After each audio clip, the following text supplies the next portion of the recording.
Welcome back, everybody, for another deep dive.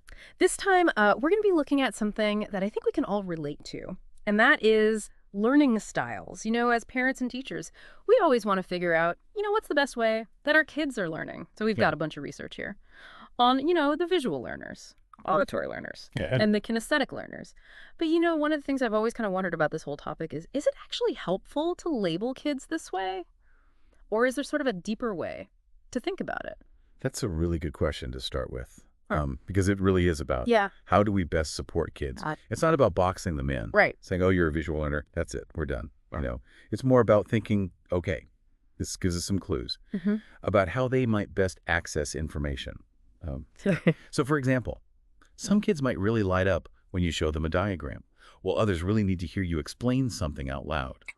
And that can really, determine or change the way that we might approach teaching them. So it's less about the label and more about using it as like a clue to how their brain is processing things. Is that kind of what you're saying? Exactly. It's like having a toolbox full of different strategies, and Yeah. you need to kind of figure out which tools work best for each kid.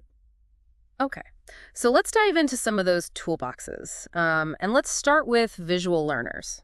Now, I know a lot of people say, oh, I'm a visual learner. But what does that actually mean in terms of how their brain is actually working? Yeah. Well, research has shown that visual learners, they tend to have really strong spatial reasoning skills. So they're good at seeing patterns, remembering images, and creating those mental maps of information. It's almost like they're building a picture in their minds rather than just hearing words. That makes sense. Now, I was reading in one of the sources that visual learners often benefit from using different colored pens Mm. when they're taking notes. And I thought that was kind of interesting. Is there something about the colors that help them categorize the information? It's fascinating, right? There's a whole field of study dedicated to just that, how visual cues really impact learning. For example, some studies have shown that mind mapping, which is essentially, creating a visual representation of information using branches and connections, that can be really helpful for visual learners because it kind of taps into that natural ability to see the big picture and understand the relationship between concepts. So it's not just about liking pretty pictures. It's really about how their brains are wired to kind of organize and process that information. Precisely. And, that's why providing them with the right visual tools can make a world of difference. It's funny. My own child is very much a visual learner. And I've noticed that, when I'm reading to him, he tends to doodle.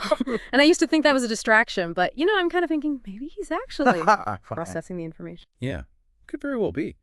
He might be creating his own visual representations of the story or concepts you're discussing. So, maybe even encouraging him to create diagrams or timelines or even simple sketches, related to what he studied could be really beneficial. That's a good idea. I'm definitely going to try that. I'm amazed by how much we're learning about the brain and how these kids learn. Me too. Yeah. It's amazing. But it's not just about visual learners. Right. Let's talk about those who learn best through sound, the auditory learners. Okay, let's do it. So when we talk about auditory learners, what really sets them apart? I mean, we all hear things, but is it really just about paying attention? Or is there something more to it? Yeah, it's more than just listening. Auditory learners really have a knack for processing information through sound. Their brains are actually wired to pick up on those nuances in tone and rhythm, even inflection. It's like they're decoding a language within a language. Oh, wow. So it's not just what you say, but how you say it. Yeah, That really resonates with them. exactly. And, they also excel at remembering spoken instructions, lectures, even conversations. I mean, think about it. Stories told aloud have been a way of passing down knowledge for centuries. I mean, our brains are wired for that kind of auditory learning. Yeah, that's true. That makes me think about one of the things I was reading in one of our sources was talking about how using music or rhythm can actually help auditory learners to memorize information, like setting historical facts to a catchy tune or using rhymes to remember scientific formulas. Yes, that's a classic example. It's called mnemonic learning, and it can be incredibly effective. Right. Because music and rhythm, they create these patterns that our brains latch onto. And that makes it easier to recall that information. That's why jingles get stuck in our heads. That's so true. Oh, I wish I had known that back in school. My history notes could have been a whole album. right. Okay, so besides catchy tunes, what are some other strategies that can really help these auditory learners thrive? Well, one of the most powerful tools is simply encouraging them to talk about what they're learning. So engaging in discussions, asking questions, even explaining concepts in their own words. Yeah. That helps solidify information in their minds. It's almost like they're creating their own audio textbook. Oh, yeah, it's like that saying, to teach is to learn twice. Exactly.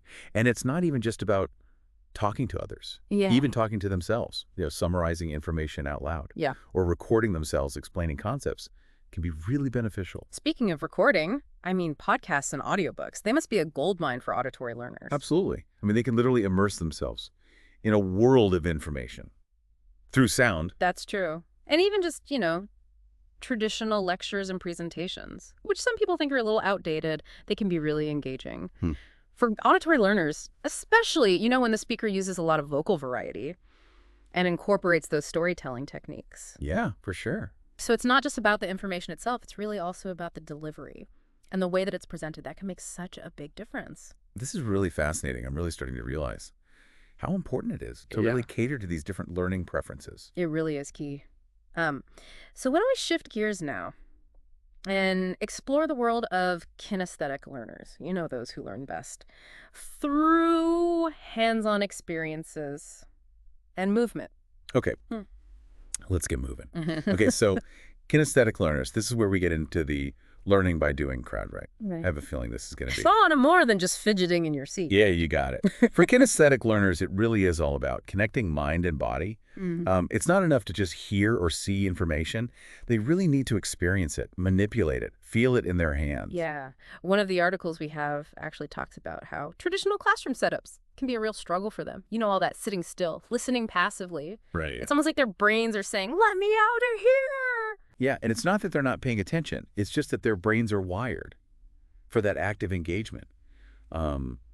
They thrive in those environments where they can move and explore, build and create. So how can we create those kinds of learning experiences, both in the classroom and at home? Well, one thing that consistently comes up in the research is the power of manipulatives. So, those are objects that kids can physically interact with to really learn concepts. Think building blocks for math or 3D models for anatomy, even Play-Doh for understanding shapes. It's like taking these abstract ideas and making them concrete, something they can really get their hands on. Exactly. And it doesn't have to be fancy or expensive either. Yeah. You can use everyday objects as learning tools.